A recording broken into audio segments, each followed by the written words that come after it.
everybody. Welcome to another episode of My Worst Date. I'm Cassie. I'm Keegan. And I'm Christina. I feel like you're really perfecting that, like, NPR.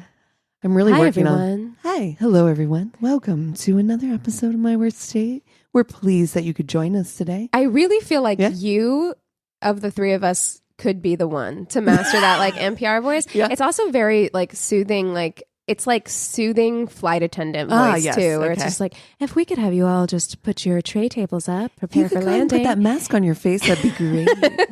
Just go ahead and secure that with the elastic straps. Oh man, don't die.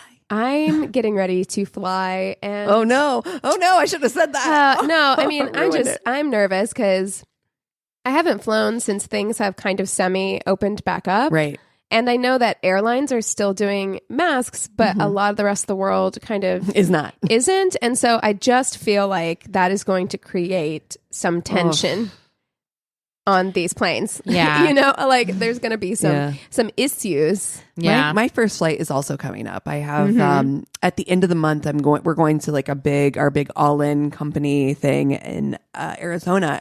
The good news is that my flight is chock full of everybody from my workplace going to the same place. That's the most fun. Yeah. That is the most fun. I love a group like flight because it feels like you're in high school and you're going to an away game in like a bus. Yes. It feels like you're in a away game. The marching band, like in a marching band bus. Yeah, no, we understood away game. Yeah. No matter what you're in, sports. Oh my gosh. Band, no, hilarious. I have flown during the pandemic, and I flew during, but not since things have been kind of a little bit more lackadaisical. It's rough. Now listen, you're I think going American, which they don't serve alcohol to poor people. That's so bummer. I'm actually flying good old Allegiant on my way there, which is the sister of the Spirit airline, the Southwest, if you will. You know what I mean? But they do serve alcohol. So people really are seeing the delineation of the airlines now. Like when people talk about it, like there's a real like, oh, you're a Delta person. Oh, you're like that, huh? Oh, you're a snob, and that's fine.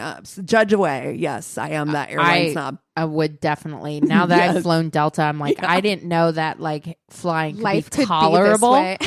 Because honestly, it really is.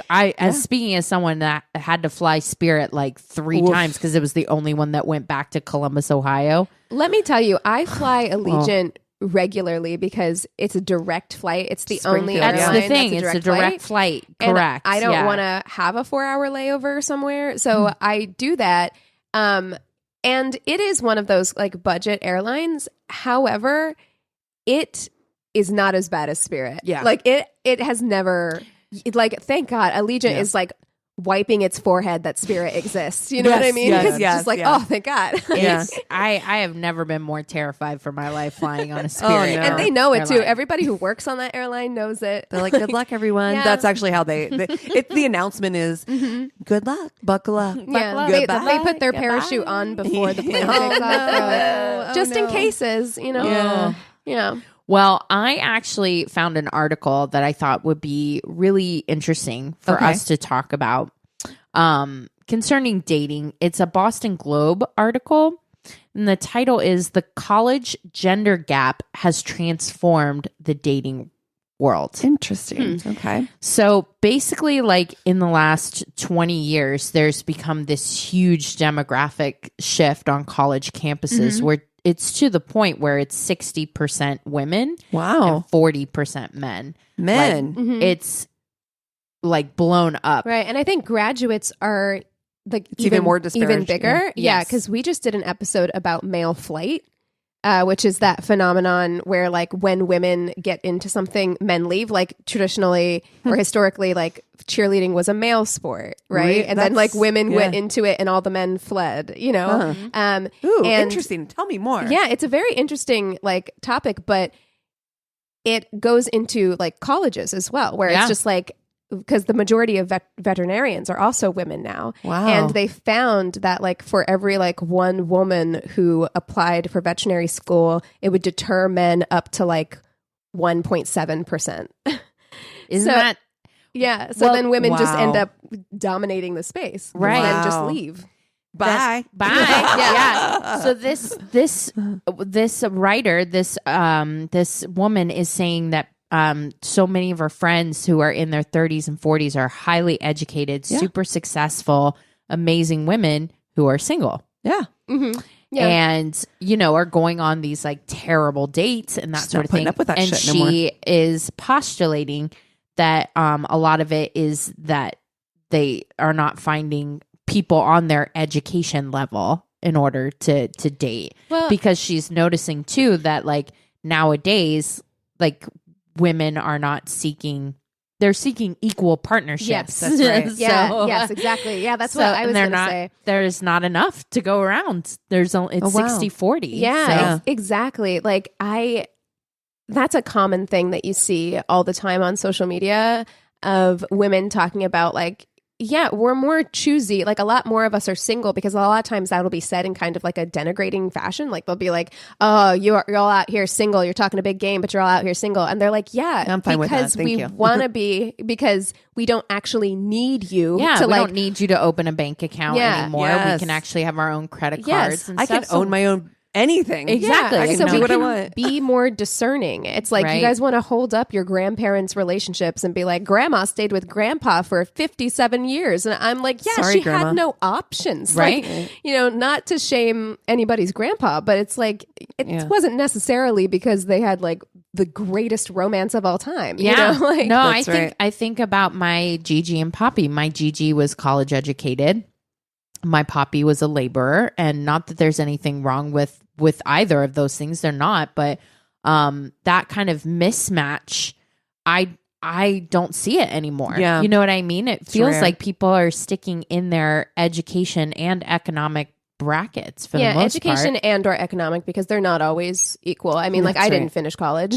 Yeah, neither did I. And I do fine for myself. So like, but it is that. It's just like, yeah, I think that that's very true. I think that also just women are More discerning. more now. discerning now. Like Yeah. they're pickier. Yeah, Well, I think yeah. that's funny too. Okay, so to that point, just again on this pure speculation journey that we're taking with no like factual evidence, but do you find, I mean, because there's been lots of like talk about like, okay, an educated man might date an quote unquote, right? College educated, college specifically. educated man might date a woman who might not be quote unquote college educated, but you rarely will find The other way. Yeah, the other way around. Do you think that's just a power dynamic? Do you think that that's like women don't necessarily? I don't know. Well, you also have to be asking, do men want to date someone who's better That's right. educated, quote unquote, better educated, Right. has Right. a Or higher education? has a higher education or makes more Right. money than Uh-huh. them, because Yeah. a lot of times those are the most miserable relationships. Like there was a celebrity that was just talking about it. Oh, Fran Drescher was like, yeah, I've been single. She's like, I've dated a bunch of people that resented me for my success, and I got fucking tired of it. I Yeah. got tired of like, I'm having successful. to I'm defend your success, exactly, or it's having exhausting. to play down your success because Right. you don't want to be intimidating to the person that you're dating. Like, so yeah, I mean, I don't think it's entirely on women either. Like, I think I know a lot of women who would be the breadwinners in their Oh, yeah. relationships I mean, without issue. No, Yeah, no, totally. That's the power dynamic in our relationship with my husband. I mean, except for that very long period of time in which he held Held us it down. down. Yeah, but Yeah. I mean, when I've had jobs, and currently even still, like I have been the primary source of income. Anthony would love to be a stay-at-home cat Oh, dad. Love it. Like Chris he is would. waiting. He's like, when will your podcast take off so that I can quit my job? Like It's just like he all I've wants ever to. wanted. you know, I to be- have to be honest. I would not be okay with my partner Oh, with like that. You And have that's past that's trauma. on me. right. I have past trauma, but That's right. I need someone that's equal hustle. But you, I don't you- care what it is, but hustle is something. You've also, you played parent to a relationship, and that's not equal footing. Yeah. There, in any state, I think the difference being is that we do know that our partners Yeah. would and could, and Yeah.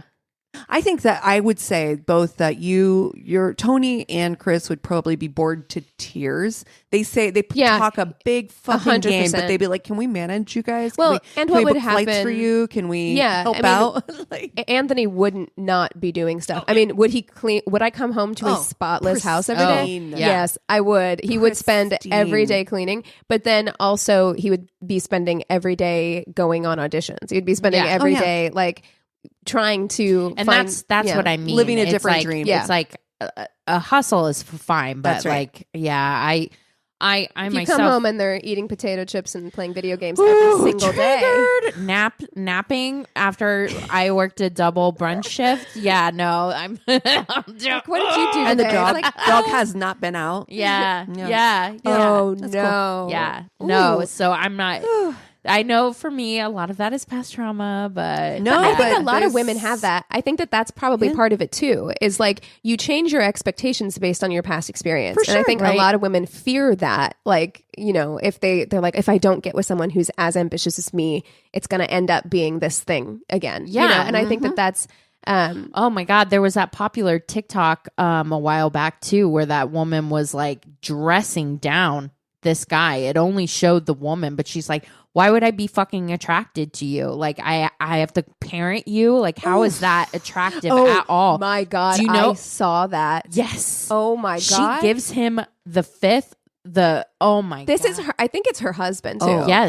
God damn. I don't know if they're still together because she was just like, she was at the end of her rope with this man. I was like, well, What is the perspective? I need to be in on this video. Was it like somebody was filming her? Was it in public? It was like at their kitchen table or something, and it was like her phone was set up or something. she turned it on, I think, to record, but I don't think you didn't see really anything. guy. Yeah, she just turned it on, so you got the audio. God damn. and the fire and stuff. And she was like, literally like dressing him down as if like she had to parent Just the him like filth. one of the children. She's like, why would I want to have sex with you? Why would I want to? the filth. Why would I be attracted to you at all? And God. I felt that in every fiber of my being because it is true. Like for me, like that switch goes off when I had to like parent somebody or that kind of thing. It literally turns the switch off for me. I'm not interested in Dunzo you Washington. at all. No. Like I also no. think that a lot of women are just, well, a lot of people, and I think that this has been statistically proven as well, although maybe don't quote me on that. But a lot of people are choosing to be single. Like, and it's because they're just like, I don't feel the need way to. better than being in a bad relationship. Yeah, It I think is a lot of way people better. just don't like. I think that we have this notion that people are always seeking to be in relationships, and I'm like, That's right. I think some people don't want that. Like, they just don't want it. That's a good FMK right there. It's some notoriously single. Oh hell yeah! Oh hell yeah! Because it is awesome. Like I Yeah, loved good for my you. 2 years of being single. I really liked it, and I only gave it up because I found somebody that I thought was would worth be a giving good it up for. partner. Yeah. That's right. You know? Yeah. Worth giving it up for because Yeah. honestly, you can be absolutely I like successful, myself, you know? happy. Oh Yeah. my God, totally. Yeah. Yeah. I'll be fine. Yeah. I gotta be honest with you. I mean, like if anything ever happened, in my relationship or with Chris or anything like that, like I'd be hard pressed to want to date anybody else. I think a lot of people feel that way. Like that's a sentiment that I see a lot. They're like, look, God forbid anything happened to my husband. Like, I'm not getting with another man. Not interested. I'm not breaking another one in. Why? Like, I know. It's so much work. yeah. And I do enjoy my own company. I'm fine. Well, I really let's feel like I'm fine. Normalize the HEA not always being with someone else. with someone else or like starting a family Be or your whatever. own It's HEA. exactly. That's right. Happily ever after for those people that are not in the romance novel in the know on That's that. lexicon. Yeah. But yeah, the happily ever after could be like just you on your own, just living your fucking best life. You know Yeah. who is my single HEA icon? Who's that? It's Tracee Ellis Ross. And I think I've talked about it before. She is so amazing. Yeah, and she's very vocal about like people are very confused that I have no desire to be in a relationship. Like she's just like, I'm fine. Like I have my own success. I'm perfectly happy being single. And it like it like freaks people out that I'm a woman and I'm happy being single, you know? It does. It Yeah. makes people uncomfortable because Yeah. in a way it's a rebellion against traditionally patriarchal roles that we have. And so, It feels like it threatens the like, you know, I have mine. Ooh. I have mine too. Ooh. I hope it's not the same. Okay. Diane Keaton. Chelsea Handler. Okay. Oh. All right. She's not married, but she is I found out she's in a relationship with right. Joe, She is? with Joe Coy. That's right. And they're Oh, like I actually really love that. Very happily. so cute. So cute. So cute. I mean, I think it still counts because I don't think she's ever been married or anything. No, but and she's been pretty vocal about being single, Enjoying and, being and single. being And happy child with it. free, and happy with it. Yeah. So yeah, I'm gonna stick with her, even though Okay, I did great. not know she was dating. She Joe did Coy reach now. out. She did just recently talk about how happy she was in her relationship and like how like it's just her life has changed. But that's the thing. I mean, this is a I woman didn't know it who's- was Joe Coy though. Yeah, it's I dig that. very cute. They did a TikTok together where they were like, they did that thing where like, who's the most this or that, and they like pointed nice. at each other, and they were so like That's cute. sweet to each other. Ooh, I love that. It was very cute. I can see that yeah. working out. Yeah. Yeah. But okay, so Diane Keaton, Who's I mean, like yeah, she's iconic. happy. Oh Yeah. bless up. Tracee Ellis Ross and Chelsea Handler. Okay. Wow. Ooh. I gotta good marry. one. I know what I'm gonna do. Okay. I'm gonna marry Tracee Ellis Ross. She Yeah. is sweet. She's funny. She's a badass driven. bitch. She's badass. Her wardrobe. Do you know how many wardrobe. things She has I a have- hair curl line. Uh-huh. Yeah. I Yeah. actually this is from her hair care line. Pattern There hair. you go. Not sponsored. But Yeah. Yes, please don't. the number of Not things sponsored. the number of things that I have pinned, like outfits of hers to Yeah. like pin boards that I have. Like I love that she takes risks with fashion. Like she's been very like vocal about like anti-ageism as well, where she's Yes. like, I can wear what I want, like I Yeah. can do what I want. I love it. Okay. I love it. So I'm gonna marry her. I would have married Chelsea, but I think sometimes she's so biting and sarcastic that I think Gonna hurt my I would feelings. hurt my feelings. I know. I'm like, I'm about to hurt my feelings. I'm like about to Yeah. get my feelings hurt, Yeah. but I'm gonna fuck her. Yeah. Yeah. Fun. She is Yeah. fun. I love her. I love her viewpoints on a lot of different things, and I feel like we can just get high together. Oh, and yeah. just like fucking sit by her home.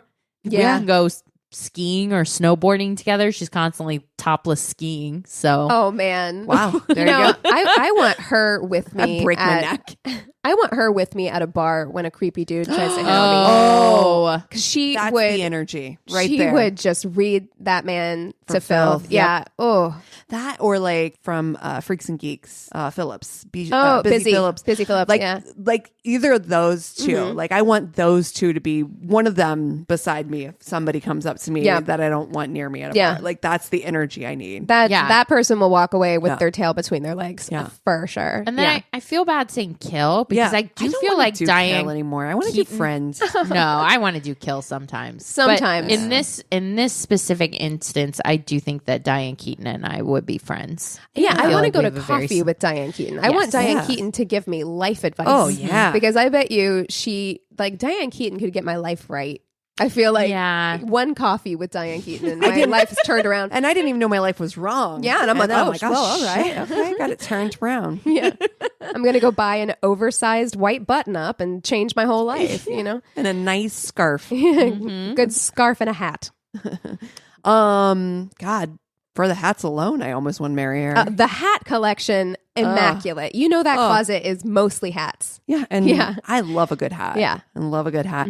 I, however, I think that I'm going to do the same thing. I'm going to marry Tracee Ellis Ross. It makes the most sense for me. Yeah. We yeah. would we rule the world? Yeah. Yeah, we would. Of course, we would. Everybody would want to be around you guys. Oh my You know God. what I mean? energy. The energy. Good. Yeah. The energy, good. Yeah. Yeah, and I used to work for a company and we were in like a marketing meeting and they were talking about like social media and they were saying how Tracee Ellis Ross does her own social media, which is like usually Wow. you have like someone managing your social media. Yeah. And they're like, that's why she's so popular because it course. feels so authentic. Because it Right. is authentic. Yep. Yeah. And that's what it's about. Plus, your mother-in-law is Diana. I mean, the one and only. Yeah. You know. So I mean, That's pretty fucking special. I love it. Right there. I'm in. I'm going to also fuck Chelsea Handler. Yeah. I mean, this is the right move.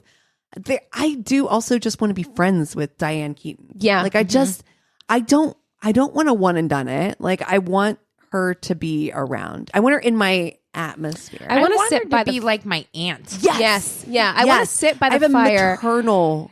She's my rich auntie supreme. Like that's what Yes. she is. It's just like she's going to show up at Thanksgiving. Yep. And she's going to pour you like several glasses of red wine, and then she's going to sit on a pillow by the fire with you and give you advice. She's going to reach across and touch your arm, Or and give you your the knee. best advice. Just Hand on the knee and be like, honey, You can do better. yes. have you considered? She Yeah. believes in you. Yeah. Diane Keaton believes in you. She is probably the only person in the world that I could get into an MLM with. Like she would convince me. If she had a colt, you'd be like, I'd be maybe. fine. All right. Well, I mean, it just makes sense to sell Lululemon or not Lululemon, LuLaRoe. We keep saying that. They've got to be used to it by now. Yeah. Well, I mean, this hasn't happened in a long time, but I'm going to do the exact same thing. Oh, Like, I wow. just feel like It those just makes sense. are the right answers. And again, I'm not going to use the K word for Diane. That's not how I mean it in my heart. Right. But I just feel like I how could I not marry Tracee Ellis Ross? Like I just Yes. the vibes Immaculate. amazing. Immaculate. Yeah. So and Chelsea Handler is going to be the most free in bed, I think. Just like totally free. She's down to Absolutely. do some wild shit. I don't even want to go skiing, but I would go topless skiing with Chelsea Handler. Like I'm like, okay, And would I be mad if Joe Coy joined us? Not at all. No. not at actually. all. Yeah. I'd be okay with that. Mhm. Very, very. So, and I feel like they would be the couple that would be They would fine they'd with be in. with like a just a one night stand sort of situation as a Yep. couple, and then they'll put on their hotel robes and wave at you from the door. I Yeah, bet she has a soft robe. yeah. Oh, She yeah, looks she like she definitely owns does. a very She looks like very she thick appreciates a soft robe. Yeah, Yeah. certainly. Yeah, And maybe like those fuzzy slippers, you know what I mean? But not like the ones that get all matted and stuff. no, like the they're just like the the ones that like crossover, like Yeah. you know what I mean? They're like animal fur. Or But not real animal No, fur, like, yes. like stuffed animals. Yeah. Like a Yeah. stuffed animal on your foot, basically. Yeah. That kind of thing. Wow, Nice. that didn't explain it at all. Anyway, Well, I do have to let you guys know, and let our listeners know, and you probably already know because you clicked on this, but this is actually episode 200 Jeez. for us. Whoa! Wow. oh my god, 200. Oh my God. So congratulations to we should have us. did like a We cake did or it. something. I Yeah, know. for real. Honestly. Wow. And also, we should also let everyone know that we have a live show coming up. We can finally right. announce that. Yep. We have a live show coming up. We are back, baby. We are going to be performing, closing out the first night of the Outlier Podcast Festival in Austin, Texas at 8:30 p.m. on March 5th. So if you're interested in that, you can go to our website, myworstatepodcast.com, go to our event page, and you should be able to buy tickets there. Yeah, and we'd love to see you in Oh. Austin. It's our first time. So any Austin babies or anybody in the general vicinity or anybody that wants to take a Spirit flight, come and join us. Honestly, get on that direct flight to Austin. That's right. Austin's a cool city too. So I'm excited. I've never been. I'm very excited. Oh, wow. Yeah, Okay. me there. So yeah. Wow. Well, you guys want to take 5 and then we'll come back with stories? that sounds good. Yes. And we're back. Okay. I will start us off with stories since I have the Tainted Love this week. We took a full lunch break, and I almost was like, "Hey, everybody, welcome." Hey, welcome. I swear to you, I was like, "What are you talking?" Oh, we are back. Oh, that's right, we are back. It's funny because we literally just talked about stories too. Just not with it. It's fine. Okay, here we go. I usually make the guy come to me or meet halfway on the first date, but this guy suggested this really cool bar by him that I wanted to check out. I drove almost an hour to meet him. We had texted for a couple days prior to meeting, and he seemed like a decent guy. When I got to the bar, I saw him right away and approached him to introduce myself. Once I approached him, I was shocked by the first thing he said to me. It wasn't, "Hi, I'm so-and-so," or "Hi, nice to meet you," or "Thanks for driving all this way." It was, "How's your asshole?" Excuse me, what? Oh, coming in hot. first thing you say So hot. to meet someone. Wow. Okay. Wow. That is going to be my new opening line for everything. You're now. going to go home tonight and be like, Eric, How's your asshole?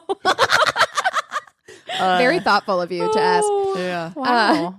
I didn't know what to say, so I just sat down to continue our date and hoped it would get better. Oh, no. Immediately after sitting down to order food, he took his menu and hit me on the face with it. Excuse me, what is wrong with you? I don't know. Pushed my menu forward to hit my face. What the? And Are they kept grabbing both me. 17 years old? What's Because I'm happening? like, wait, this is Like bopped her on the face with the menu. No. You're like, and then hits her with her own menu. Yeah. I yelled at him. This is the funniest part. I yelled at him to stop. Then he also did the Three Stooges thing where he said I had something on my shirt. And then when I looked down, flicked me in the face. Okay, I'm fucking out of here. What is he What doing? are you doing? Sir? Literally, why? No. Oh my God. Get the fuck out of Like, here. this was his strategy. Like, this was Oh. his dating strategy. Was like, I'm going to go in there. And he is the same guy who's like, I just don't understand why you never get a second date. I'm so funny. I'm such a nice guy. I'm such a nice guy. It's not my fault she has no sense of humor. oh. Sorry, I made it too real. I knew there was no way I could get through the night with him. I looked at my phone and noticed my dad texted me. I lied to the guy and said that my dad needed me to call him real quick, so I needed to step outside and would be right back. Oh, no. I walked outside, blocked the guy's number and dating profile, went to my car, and drove an hour back home. Yep. I was only with him for 5 minutes. I've had so many bad dates, but this was the worst. Wow. How bad 5 do you have to be that like 5 minutes you're like, actually, I'm ghosting. I'm driving an hour back home. That is a lot, though, In to 5 happen within 5 minutes. That's a lot. Yeah. I feel like it is what you see too much. with like two like kindergartners on the playground. Oh. Do you know, like that's the energy. It's a real picky energy. Pull your ponytail energy. Honey, like, yeah. We said this earlier. I'm not looking to be your mother. Yeah. Yeah. It's not cute. I don't know No, what you think not this is. cute. It's not cute. Not Ugh. cute. All right. So mine is advice, please. I got this from Reddit and it says, so I was talking to this guy I work with for about a month. Before we actually started talking, we'd never actually said anything to each other. I actually ended up matching with him on Tinder apps. Anyway, we had really good conversation and I was really into how everything was going. He's a resident and I'm a nurse, so our hours are both kind of like all over the place. Yep. More so his than mine. Anyways, when we finally decided to get together, it was great. He went out of his way to make reservations and plan everything, and I couldn't believe how incredible everything ended up going. We hung out again the next day, and it was probably the best weekend I'd ever had in a long time. Okay, sounds great so far. Wow. Yeah. Yeah, that's what makes the fall that much harder. His expectations were at a 10. Yeah. I came to the realization I probably got along better with him than I did my past relationship that had gone on for 2.5 years. Anyway, the next weeks happened and everything was going great. I should add that we are both in our mid-20s and work in a hospital, so appearances kind of matter a lot. Okay. Anyways, I accidentally left a hickey. Accidentally. I'm sure you're probably wondering how that happens, but it did. After profusely happens. apologizing, things seemed to be fine. However, it happened again. I didn't even realize we had what you would call a quote stern conversation. And again, I apologized profusely. I thought everything was fine after that. The next week we hung out and talked, but it felt like something was off. I had no idea what it was. I thought maybe I was just overthinking because I'm a girl and because I have a tendency to do that a lot. Anyways, Sunday night, I finally couldn't take it anymore. After him telling me his feelings hadn't changed, he finally told me that he didn't see us as a couple because of the disagreement we had had over the hickey number 2. Seriously? Am I crazy for thinking that this is only one thing that could have led him to not seeing himself in a relationship with me? After everything had gone so well, this hit me hard, like really hard. I miss talking to him. I've been upset and moping all week. After confiding into to a couple people, I spoke to one of my coworkers at a different job and asked what she thought I should do. She advised me to wait until this upcoming Monday and reach out to him, start with a hi, how was your week, and wait and see from there. I know I messed up, but I really miss talking to you, and I was wondering if you'd be willing to start over. This sounded like a good idea to me at the time until I again overthought it and talked to my mom. The last thing I want to do is to come off desperate and obsessive. If I say this to him, do it, you think that's what I'd be doing? Help, please. I miss talking to him. I need to move on.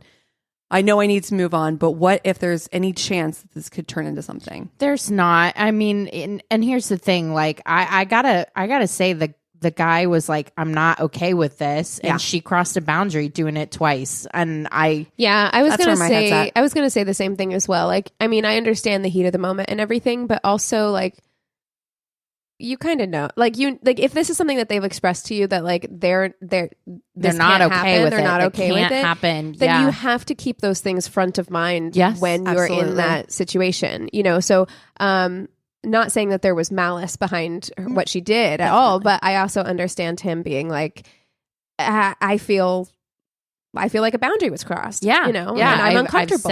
I've said it once, and now I've had to say it twice, and now I can see as like somebody, you know, if somebody had done that to me, it crossed my boundaries not once but twice. Yeah, then I'm gonna say like, no, I'm not interested anymore. I just think that they're at two different maturity levels, and I don't mean that to say necessarily one's immature. I mean that to say that they're in different places in their life.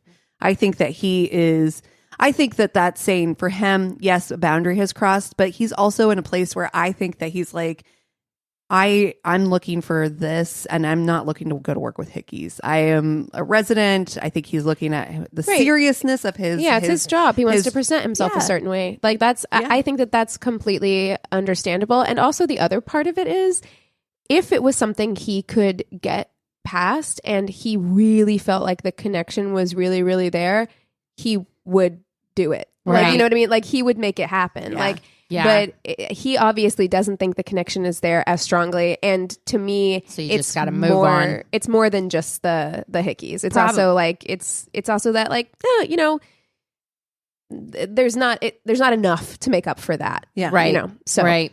Yeah. I mean, he's probably looking at that like a bit like a red flag, I guess. Yeah, or For even sure.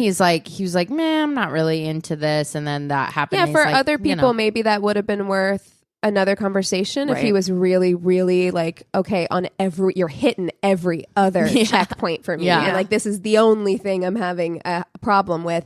He might have been willing to have another conversation about it, but the fact that he doesn't want to have another conversation about it really tells me that He's not that into you. Yeah, he's just you not, can't push and it. just it's okay. Just Yeah. I know it's hard, but just move on. Makes me think of the guy that looked like Alan Tudyk. I was like really into him. Determined. And he wasn't that into me. When it's And non-reciprocal, I mean, it happens. And it was weird happens. too, because it felt like I know, but Mhm. at the end of the day, like I can't guess what his motives or his thoughts were, or and where it's- his headspace Exactly. Yeah, and you don't know everything about what's going on in their mind. Maybe they're not over their ex. You don't know. Exactly. Could be anything. Okay, I got a good one for you guys. He says, I had finally been seeing this girl for a few weeks, and it was finally the night in capitals. She's doing a full body scrub. Sex Shave. was on the horizon. We're making out on the couch with her straddling me, still fully clothed.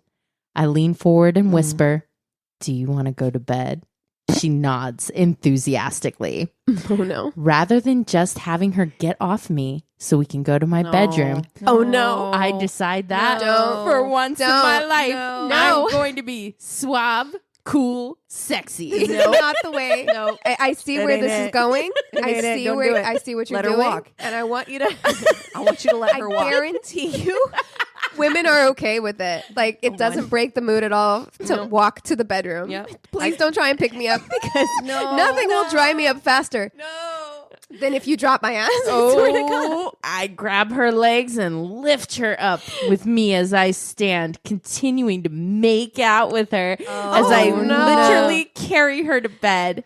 She's super into it, and I feel like a god. Oh, no. And then I bang her head against the door. Literally, I fall down the stairs because I can't see. There is a problem, however. I can't see. Oh, no. I start moving vaguely in the direction of the bedroom, going mostly off memory. Oh, no. Listen, Men if are you're bad gonna at directions. if you're going to do this, like, you got a test run at home. Get yourself a blindfold. Make sure you know what you're doing. You can't just feel your way. You have got someone's life in your hands. Oh, no. Her life is in your hands. Okay, so I miss aim slightly, however, and accidentally bump into my bike, which was leaning against the wall next to my room, sending it falling down to the ground with a crash. Oh, no. My date yelps and goes, "Put me down." But I say, "It's fine," and continue making out with her because I'm being cool, suave, and sexy. No. I feel like you're not. I feel like this isn't. It's going to take a turn. Bumping into the bike has at least told me where I am, since I knew it was right next to the door of my bedroom. Unbeknownst to me, the bike had actually rolled forward when it fell, so that the front tire and handlebars are now lying directly in the doorway. I take another step, trip on the handlebars, and fall hard, slamming my knee into the rim of the bike and basically throwing my date onto the ground. Oh, no. I actually came down with so much weight and force that I destroyed the rim of the bike and badly injured my knee. Oh, my God. Shit. My date was shockingly understanding about the whole thing, and we did manage to salvage the night. For weeks after, whenever someone asked me how I hurt my knee, I said I fell on my bike. No one ever thought to clarify. Don't you mean off your bike? Fell on his bike. The visual of that just makes me just like good. sexy, And I cool. I love when people write like that, where you know exactly what they were thinking in the moment. Because I'm like, we've all been there. We've all like overshot, right? Yes. Like you've been like, this is gonna be fine. It's not. It's not gonna be fine. And women are fine with walking. Like it's really fine. It really is. Honestly, being an Amazonian height has left me out of being picked up a lot of times. But I also think it's a rule of thumb for me. Whenever I feel like I am looking super sexy and cool, You're probably looking your least super sexy and cool.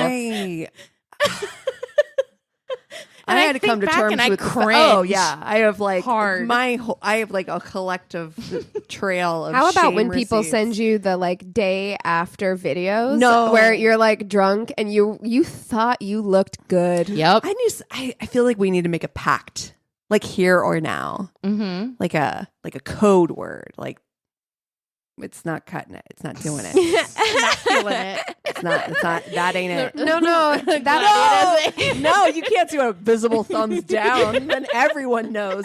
The whole place knows. the problem no, is you're not as good of a dancer as you think you are. the problem ma'am. is when one of us is in that state, usually all of us are in that state. So we all think we look good pumping each other together. Yes, We're you're like queen. Look at her go, and then you look at the footage the next day, and you're like, I look like that girl from Bob's Burgers dancing.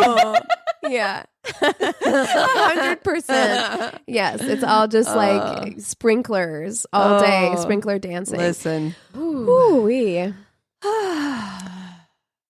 Well, should we take one more break before we get into the Tainted Love? Yes, let's do it. and we're back.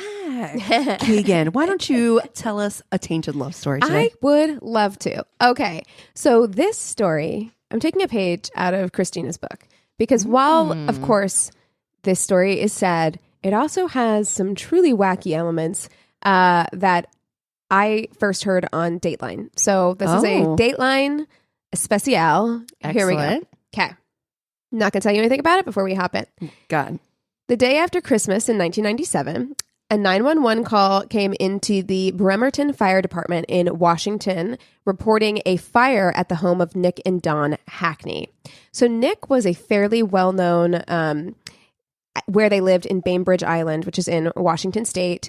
And he was fairly well known as a young youth pastor at the Evangelical Christ Community Church. He did it. So Nick was out of the house hunting at the time, but the blaze was subdued, and then the officers were able to enter the home, and they found the badly burned body of his 28-year-old wife, Dawn, laying dead in bed. So religion had always been really important to Dawn. She grew up in a religious household, and her mother, Diana, says that she was baptized at the age of 4, and she spent a lot of her time like memorizing Bible verses to quote back at her parents. It was kind of like her fun little party trick that she did. She was also her fun little party trick. At like 5. She's like, let me tell you. She's like, Psalm 3. Yeah, exactly. She was also really smart and high achieving. At the age of 12, she represented Washington State at the National Spelling Bee in Washington, D.C., and graduated high school as the valedictorian. So not long after high school, Dawn met Nick, and faith and devotion to God seemed to be equally as important to both of them, and it drew the two of them together.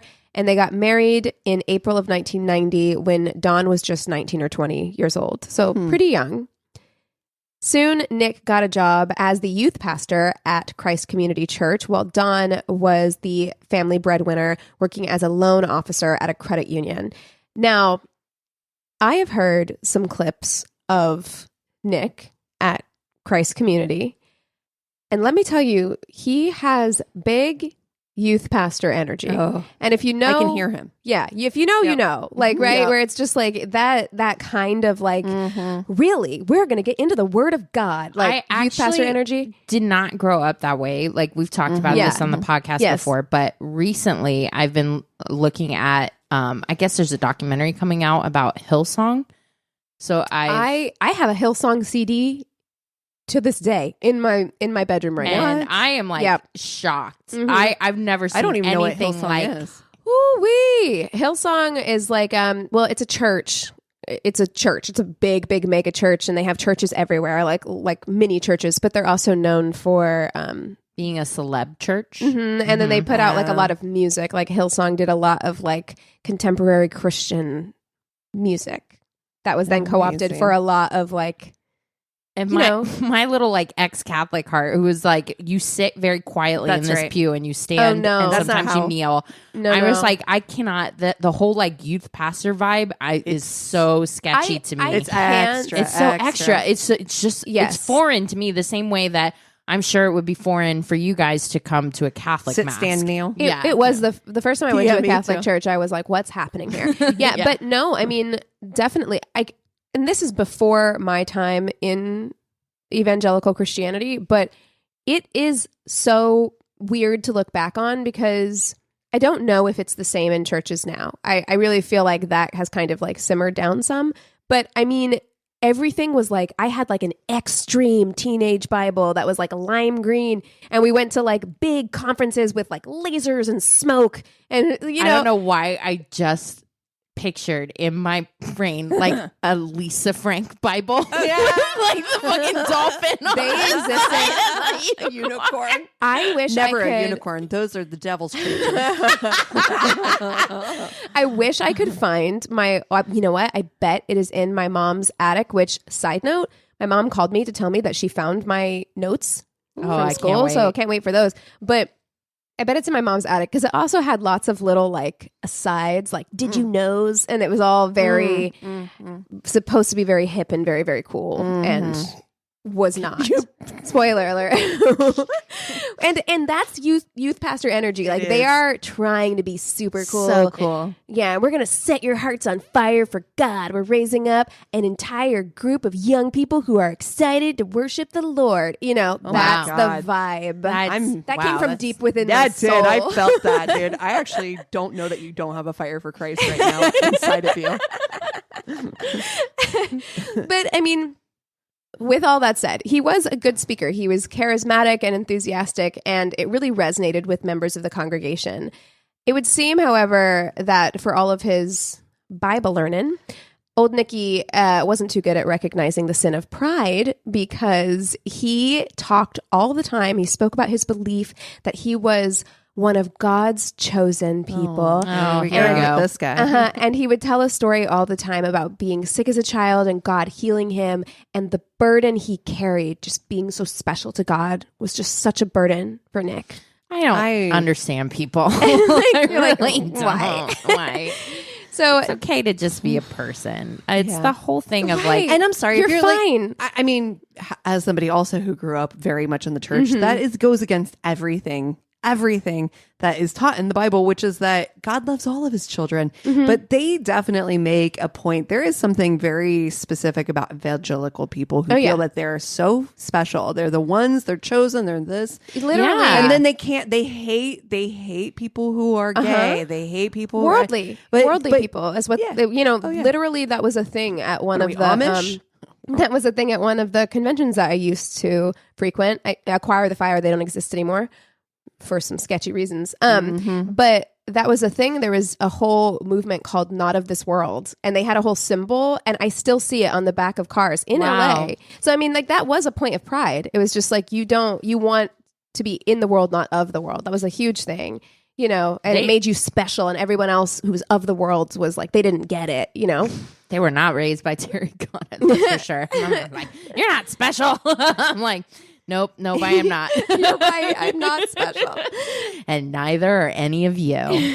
So there. Yeah. So despite how insufferable all of that sounds to me, Nick was really well liked. The couple was described as very happy together, though as Nick's role in the church grew, Dawn was often relegated to the sidelines. She took on the role of the silent and supportive pastor's wife, which I feel like is a very...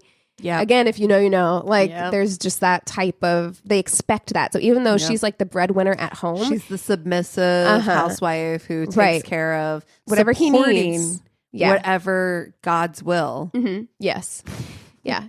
Christina has entered into a parallel universe. She's like, I don't like this timeline. I want out. Eject. I want to go to the one where it's Berenstein Bears. Thank you. Thank you very much. She's like, tech support. So Christ Community attracted a lot of young couples and families. This was, not your grandma's church, right? I feel like this was the birth of that kind of like Hillsongy movement, that like new evangelical movement, right? Mm-hmm. It had a much younger vibe. They sang a lot of modern Christian songs instead of hymns, and it generally just seemed more easygoing than a lot of the churches that existed at the time. But as the years passed, things began to change, and some members of the congregation began to feel like the church was dominating the lives of its members. The church began to branch out from mainstream Christianity and set themselves apart and become more insular. So they were very much like, your family is here at the church. It was very like, everything you need is here at the church with your church family. Let's see. It reminds me of Xenon. Oh, yeah. The Fish House was what it was called when I was a kid. But there's tons Xenon, of things like that, though, all over the country where like, you start with a religion and you get the right person in charge and they're like, let's Twin flames. turn it into a cult. Yeah. Ooh, so the church began to preach super spirituality. So think spirituality meets supernatural. So you've got like supernatural, but this is super spirituality, right? Super spiritual. With a focus on digging out demons and a deep belief in prophecy. Ooh. Digging out demons. Digging them out. Getting in there. Where are you digging on me, sir? Because is this why that guy asked, "How's your asshole?" Are there any demons in there lurking? So initially, there were two pastors at Christ Community. Founding pastor Bob Smith. Christ Community sounds like a cult. Christ Community Church, which there's a million Christ Community churches. I feel like that's the name you put on your church when you can't think of another name. Like you're like First, Second, or Third Baptist, or whatever. Yeah, First Community Church.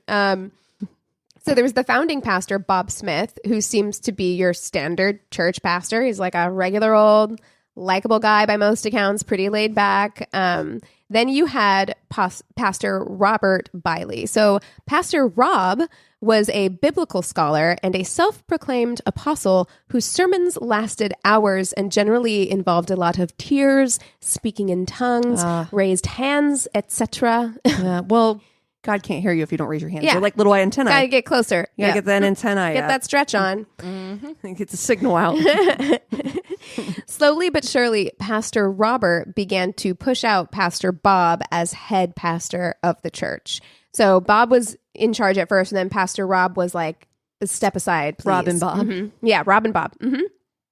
So Yeah, Bob just doesn't have that Shazam. Yeah, He doesn't have the R. The old razzle dazzle. Exactly. So Pastor Rob started introducing very strange practices that I can't wait. look to me to very much resemble exorcisms. So Oh, no. he, Pastor Bob, and youth pastor Nick would take members of the congregation into a special room where they would scream at them and pray over them in an attempt to cast out the demons, right? So during these sessions, people would be interrogated. They'd be asked if they'd had affairs, if they drank or smoked excessively, etc. And all of their answers were written down and logged in a book. So a lot of people felt like Blackmail. they can't leave. Yeah. You know, like they've got stuff over them. Feels very Hubbardy to me. Yes, very much so. So they very much preyed on these people's devotion and spirituality, right? You have people in a very vulnerable position. And as someone who was very much into the like evangelical style of worship and style of Christianity growing up, it is so much easier than you think, like to start slipping down into this slope. You know, you're putting, when a cornerstone of your belief is blind faith, Yes. you just do it, you know, because like to not do it, To question it would be well, almost sacrilege. it would be a sin of rebellion. That's always what I was told. And they said that in this Dateline that I watched, where if you were to, if you didn't go along with it, they told you had the demon of rebellion. And whenever I was in it, and like in my semi cult, they called it the sin of rebellion. Was just like you don't have enough faith, and like that's why you're doing this, right? Well, I mean, the ultimate thing though, to get anyone into any kind of cult thing is to connect something so personal, like someone's faith or someone's dreams or wishes. Yeah. And then you tie it into a community so that if you were to question that kind of thing, then you're not only going to lose your dream or your faith or whatever, you also lose your community. That's right. And I mean, for a lot of people, that's just too much. And religion is so hard too, because it's not just your community or your religion, it's your salvation. Like it's literally like your eternal soul. So you really feel like you are going to burn in hell for all of eternity if you don't act right. And these are the people who are supposed to be your instruction manual on like what to do, right? Like, so I get it, you know. So like it's so wild. It's scary. Insidious. Yeah, it is insidious. Yeah, I mean, it can just, and this is not meant to be an attack on anyone's religion, like at all. That's not what I'm trying to do. It's there just are plenty that do not- right, exactly. and do, you know what I mean? It's just just it's the easy bad to actors. manipulate when you already have it, you know, set up this way, and Exactly. people who want to do you harm know that, and like that's kind of why they're doing it, you know. Like I said, this church also had a major belief in the gift of prophecy, and lucky for the members of Christ's community, one member of the congregation seemed to have a direct line to God. He had the number. Right? He's got God's phone number. Oh, of course. Yes. Church secretary and self-proclaimed prophetess Sandy Glass. Which again goes against pretty much anything that the Bible says. Like prophecy is anti-Bible. I mean, yeah, there are people who receive prophecies in the Bible, but it's Old Testament mostly. Yeah. So Sandra told the congregation that she'd been speaking directly to God for years. Sweet. That he had told her that she would have a baby early, but that her child would be okay. And lo and behold, it came to pass. God had also told her that she needed a new car, so she bought one, and it was a good car. So there you go. You know, God doesn't have better things to do than like be like CarMax for Sandy Glass. Yeah, make sure she gets a good Prius, right? A good deal on a fucking Honda Accord. She heard a commercial while she was sleeping. God, is that you? Bob sells cards. You know, like it's some bullshit commercial. She's like, Pastor Bob?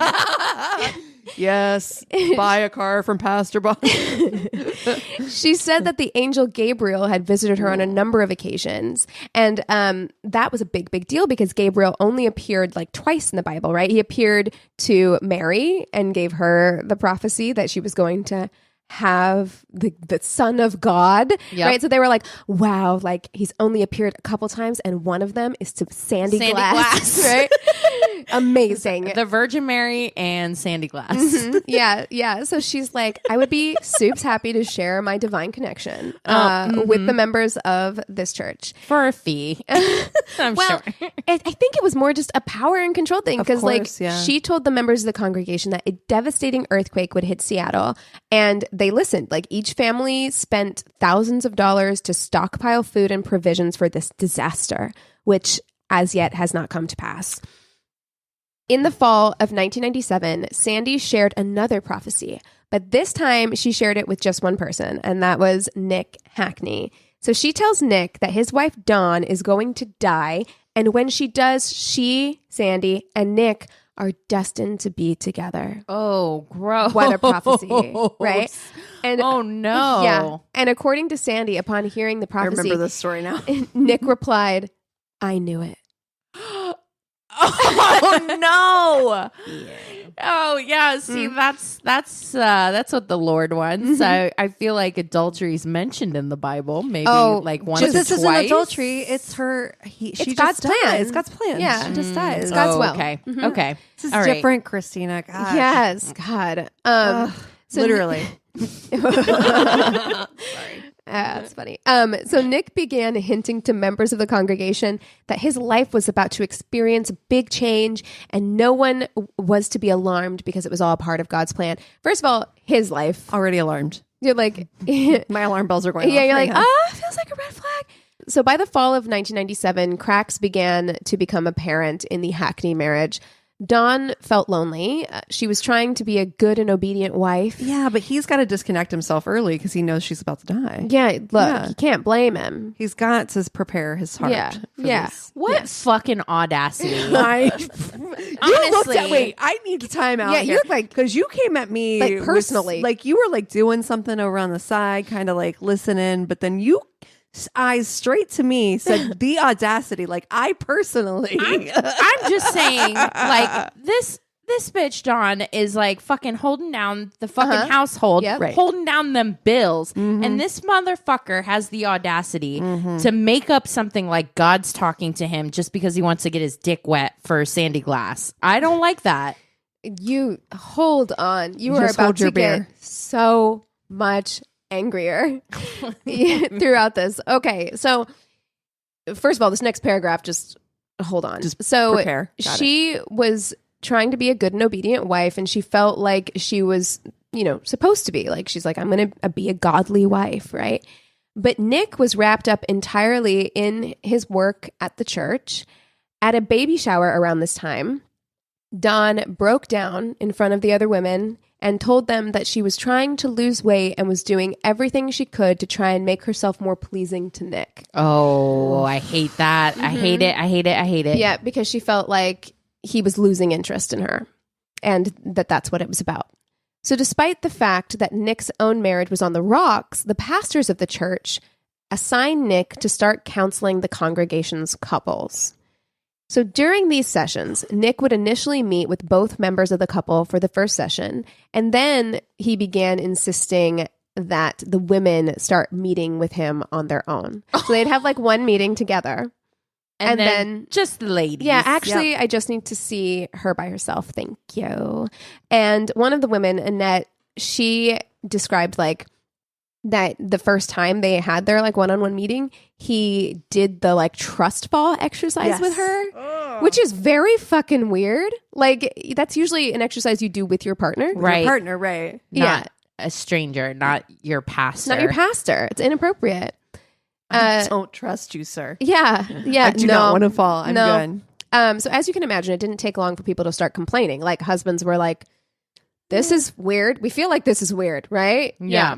So the parents-in-law of prophetess Sandy Glass went to Pastor Rob to complain that Sandy was spending an awful lot of time alone with Nick doing one-on-one sessions during these counseling sessions. And it just didn't sit right with them. They're like, so our son tells us that his wife is like hanging out with Nick like every day doing marriage counseling on her own. That doesn't feel right. Seems sus, right? By the way, the youth pastor. Yeah, the youth pastor. It's so weird. Who's like in his like mid to late 20s. Like, you know, the youth pastor. Strange. It's strange. Okay. I'm sorry. And I'm not trying to say this to denigrate anybody in their 20s, but I'm just going to say it. If I'm in my late 30s or 40s or 50s having trouble with my marriage and some 20 fucking year old tries to tell me what to do, I'm out. I'm out. That alone is egregious to me. No. I'm like, why is this guy who has a shit marriage to begin with trying to say he can be a couples counselor? Yeah. No. Like, and who in the grand scheme of things has been married for like a minute. And also in the grand scheme of things does not have any qualifications to be none whatsoever. Anything. At all. Just hubris and audacity. And youth besides being, you know, a gift of God. Yeah, obviously. Clearly. I forgot. I forgot he was God's homie. Yeah. So I'm going back to, I told you guys this. I'm going back to the old Greeks. I'm going to start. You're like, you know what? We're starting all over. I hear you, fam. I got you, Apollo. So Pastor Rob goes to Nick and is like, hey, cut it out. And Nick is like, okay, but then doesn't cut it out at all. Right.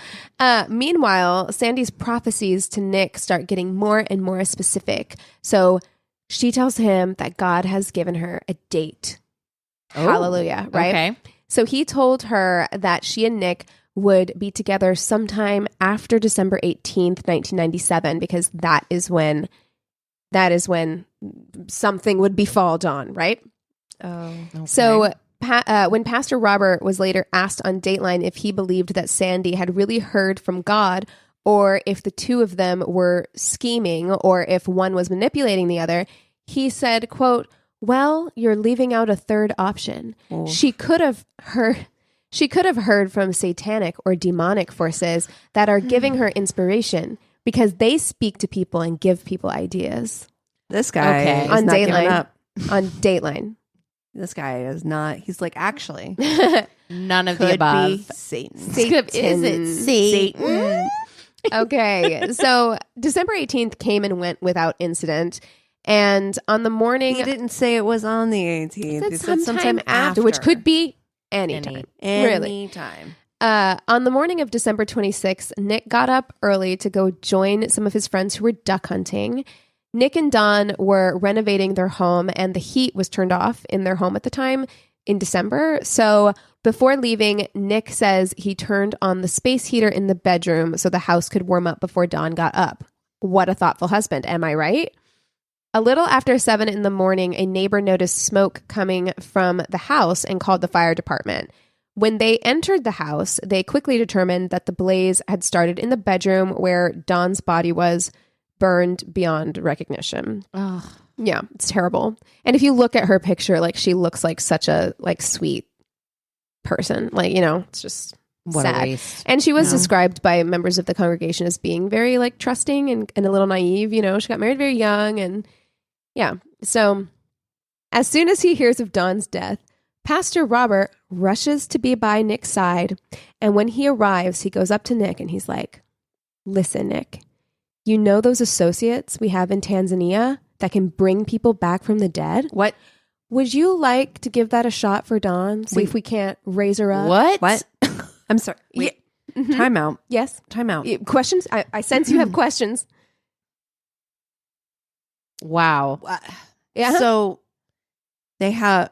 Is it like an affiliate church? Associates. I'm guessing. Okay. So Pastor, we'll get to it later a little bit. We'll touch on it. But Pastor Bob's daughter is on a mission trip in Africa. Okay. So I don't know if that's where these associates are. Okay. But through the power of God, they have successfully, says Pastor Robert on Dateline, raised people from the dead. No, they didn't. No, that's not true. Yes. Well, he says literally yes on Dateline. Because Josh Mankiewicz is like literally. Oh, and he's I like would literally pay money to watch. I want to see Josh John Mankiewicz. Yeah, I just want to see his face. Yeah, Just keeping a straight face. The only thing better would have been my boy.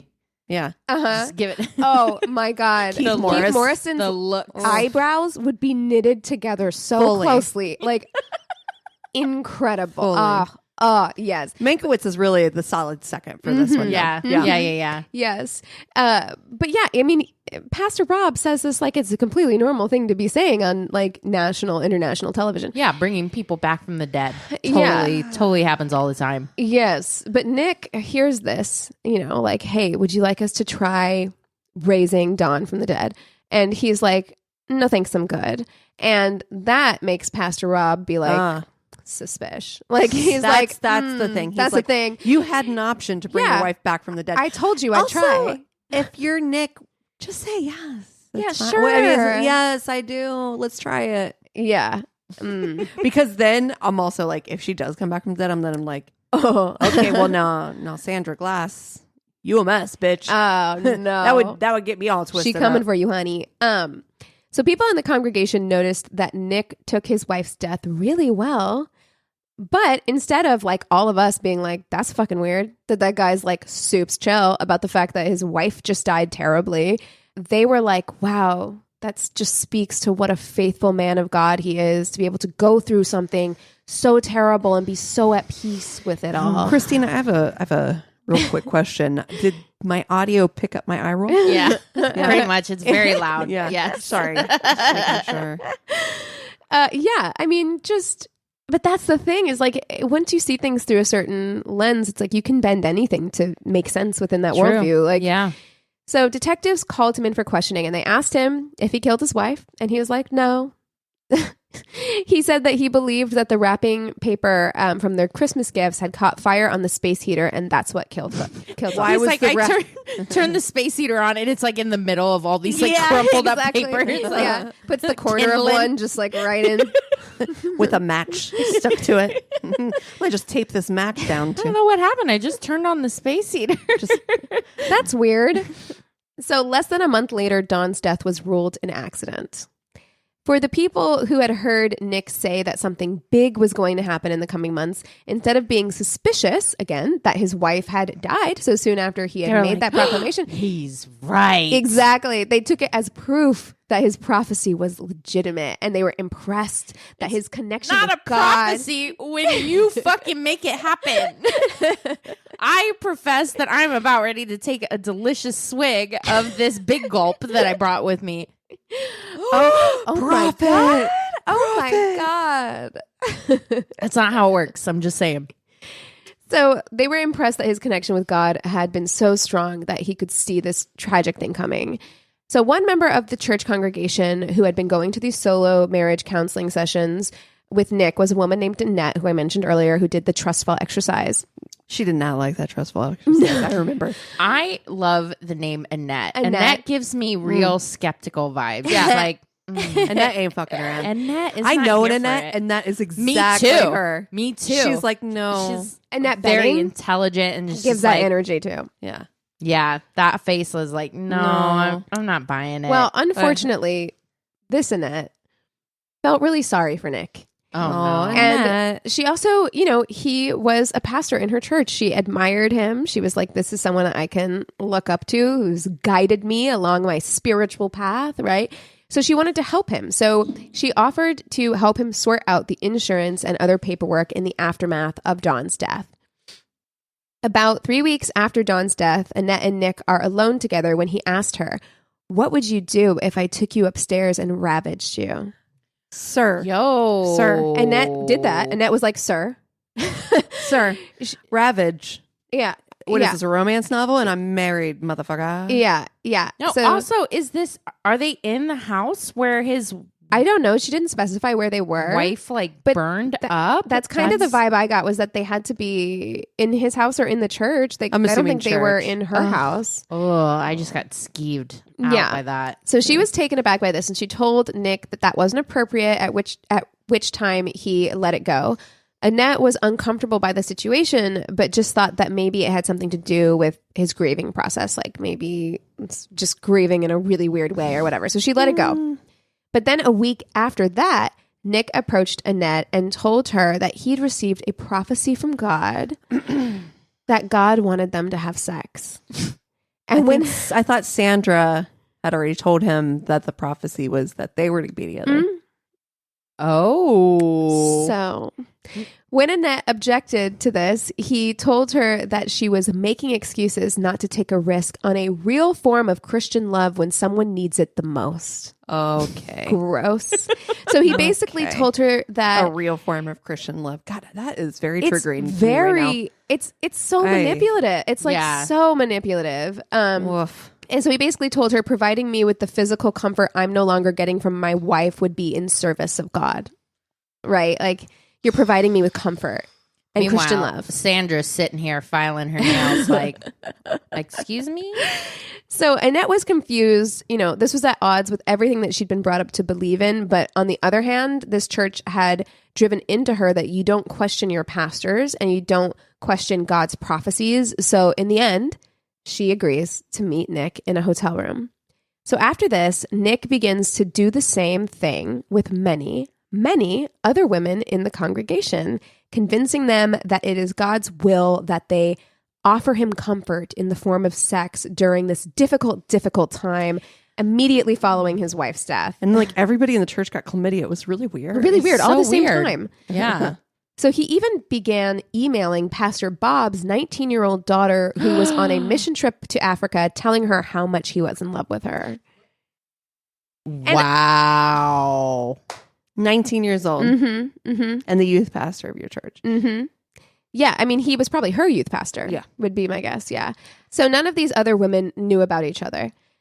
This man had a hold on these women. Like, once, when Annette said that she could not meet Nick because she had her daughter with her, he instructed her to give the child cold medicine to put her to sleep and then come have sex with him. And she did it. Fucking awful. And she did it. And she admits to doing it on Dateline, which I'm like, I'm burying that deep down and never telling anybody ever.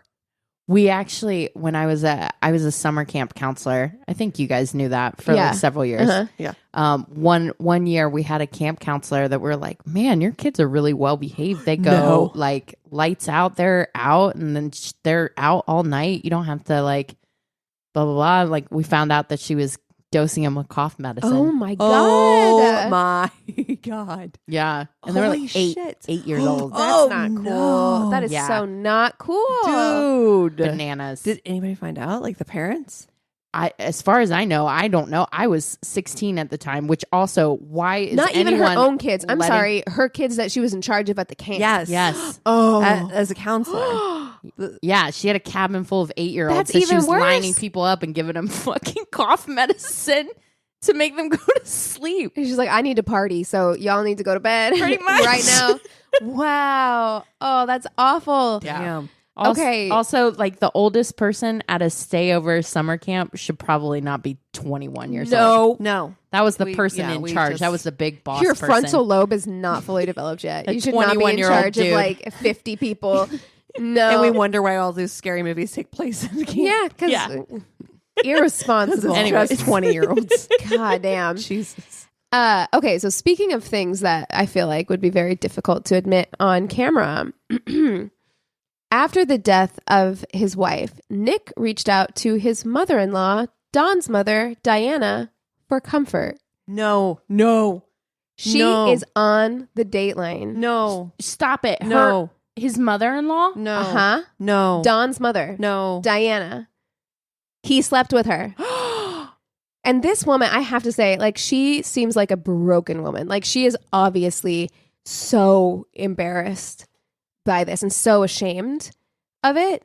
But I was like, what does he have? This That's is like the wildest Dateline story I've ever heard in my insane. life. I know. I heard it and I was just like, what? How have I never heard this before? Never heard of this. Truly. Wow. Her mother. Like every woman in the congregation and Dawn's mother. Horrifying. Okay. All right. So several of the church's couples had separated or divorced after their counseling sessions with Nick, including Sandy Glass, who is now single. In late 1998, Nick begins to break things off with the many, many women he is now carrying on affairs with, including Annette, who at this point is experiencing a deep depression as a result of the relationship.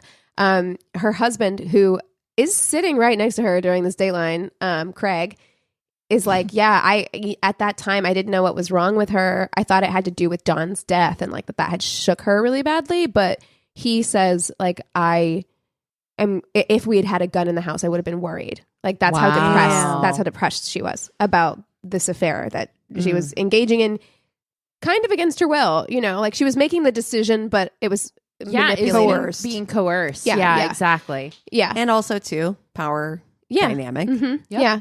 So he ends these relationships so that he can pursue one of the women solely, Nicole Matheson, a woman whose husband had left not long after their counseling sessions with Nick. Annette had been keeping this whole thing a secret from her husband, and she did so for years.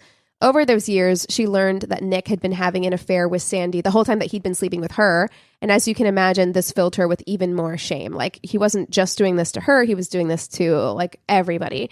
And obviously, that told her, like, this wasn't God's plan. God hadn't chosen her to comfort Nick. Right. You know, he was getting that all over the place. So she became bitter towards Nick and resentful of the church. And noticing this change in his wife, Annette and Craig argued. And when he tried to defend Nick to Annette, she exploded and was just like, he's not who you think you are, right? And he was like, is this because you think he's sleeping with Sandy? And she's like, oh, it's not just that. He's sleeping with me. Yep, exactly. Yeah. Oh, so this was in 2001, 3 years after Dawn's death. By this time, Christ Community had split into two churches. Pastor Rob had his own, and Nick and Pastor Bob were leading the other. After learning of Nick's affairs with the women of the church, Craig went to Pastor Bob to give him this information. You know, he was like, this guy should not be leading a church. That's bananas. So when Sandy Glass heard that she was about to be outed to Pastor Bob, she walked her happy ass over to the police station and gave a statement. In it, she said that she and Nick had been having an affair while Nick was still married to Dawn, and during their affair, they had both talked about killing their spouses so that they could be together. She told the police that they were buying rings, they were looking at property, etc. Sandy split up with her husband Jimmy and then gave Nick the prophecy that his wife would die on December 18th, right? When that date came and went, she says Nick called her crying, heartbroken, crying that my wife didn't die, crying, heartbroken that God had not kept his word. Wow. Okay. So during that phone call, Sandy has another prophecy during the call. Great timing. Right? Oh, that's good. Mm-hmm. Yeah. Oof. So she tells Nick that God has spoken to her and told her to tell him, he told her to tell him that Nick's hands are no longer tied, which he took as permission to fulfill God's prophecy himself. He was like, my hands are no longer tied. I'm free, like to do it myself. Wow. Right? Oh, Jesus. So a little over a week later, after Dawn's body was found, Sandy says that Nick called her to tell her it's done. He told Sandy that on the morning of December 26th, he laid awake in bed next to his wife and heard the Lord tell him, quote, take the land, which is a phrase taken from the Old Testament that the members of Christ Community Church had repurposed as kind of a slang term for go for what you want, go after what you want, right? Wow. So he drugged his wife with Benadryl and suffocated her with a plastic bag before setting up the house to go up in flames. At the time of Dawn's death, the coroner did find an unusually high level of Benadryl in her system and no smoke in her lungs, but that was somehow not suspicious enough to ask just a couple more questions. You know what I mean? Like no smoke, in her lungs. What? My guy. Dude. Well, also, did this happen like in a smaller town? Because I've seen a lot of stuff about like the medical examiner's office and the coroner's office and basically like Sometimes small, like it's volunteer not, practically. not even like a doctor. Yeah, You know what I it mean? is That's smaller. right. I don't know why I did, but I looked up the population of this place, and it's like 25,000 people. Yeah. So smaller city. Yeah. hmm After his wife's memorial service, he takes Sandy aside. So after the memorial service, he takes Sandy aside and lets her know that they needed to cool it for a while. Just put it on the back burner just for a little while, just till things die down. Right. Right. He's like, now I'm single, so we'll just put a pause on this. Yeah. Right. In September of 2001, Nick was finally arrested for the murder of Dawn. Sandy, who cut a deal with the prosecution in exchange for her testimony, was the star witness.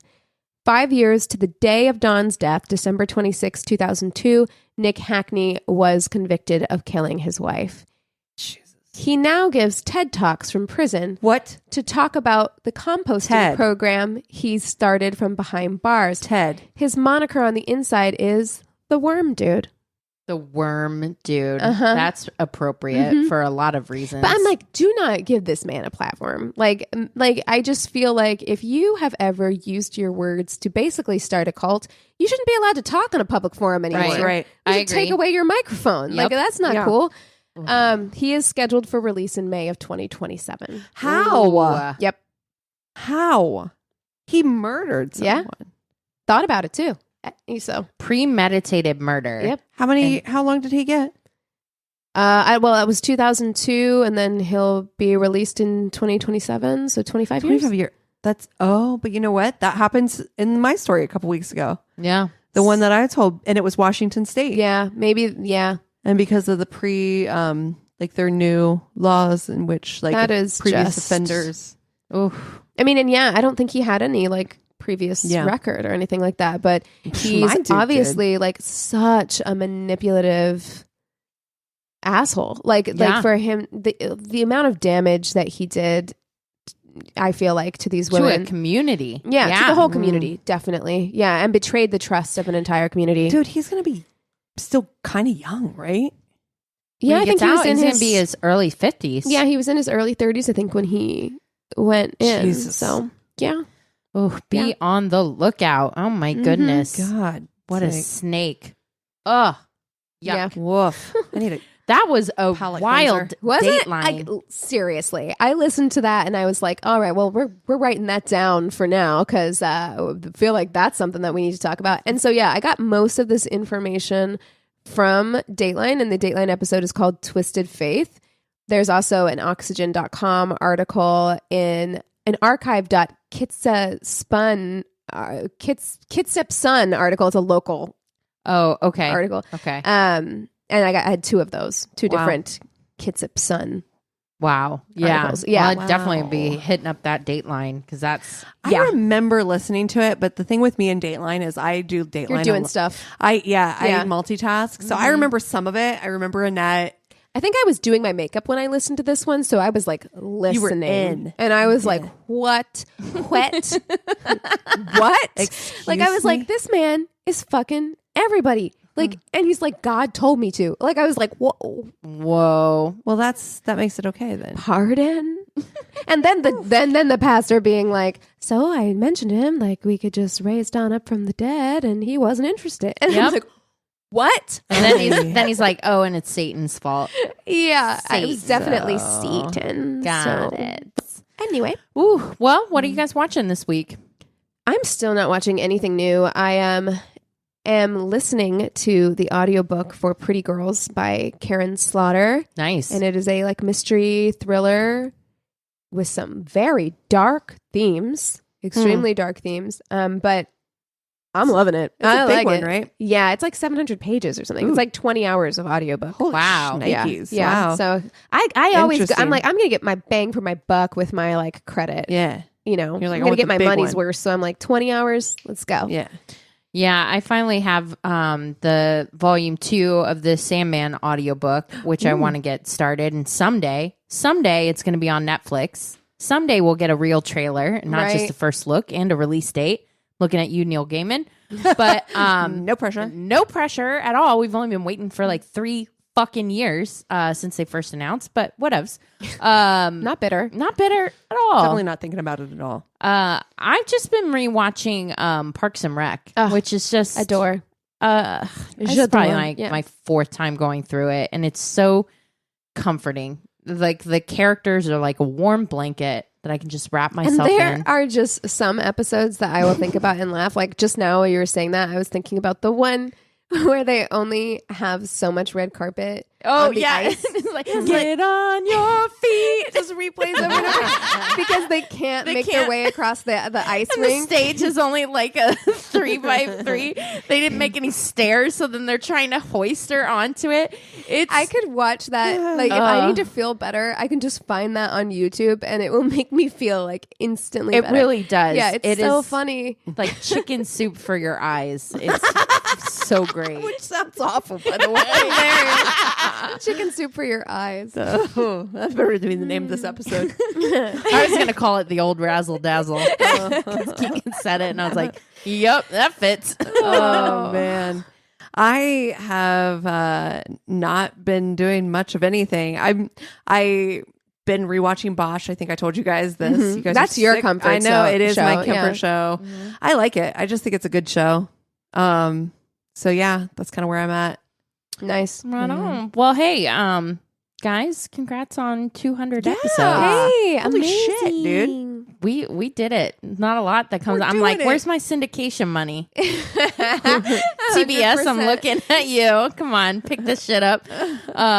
But yeah, and mostly also thank you for all the listeners. You guys have made it 200 episodes as well. I know there's quite a few that have gone through the whole thing. Yeah. So yeah, congratulations. It's really moving and emotional to get to go through this whole journey with you. So we love you. And if you have stories, if you want to just reach out and say hello, if you want to buy tickets to our live show or any kind of merch, go to our one-stop shop of a website. It's myworstatepodcast.com. And we love you so much. Cheers.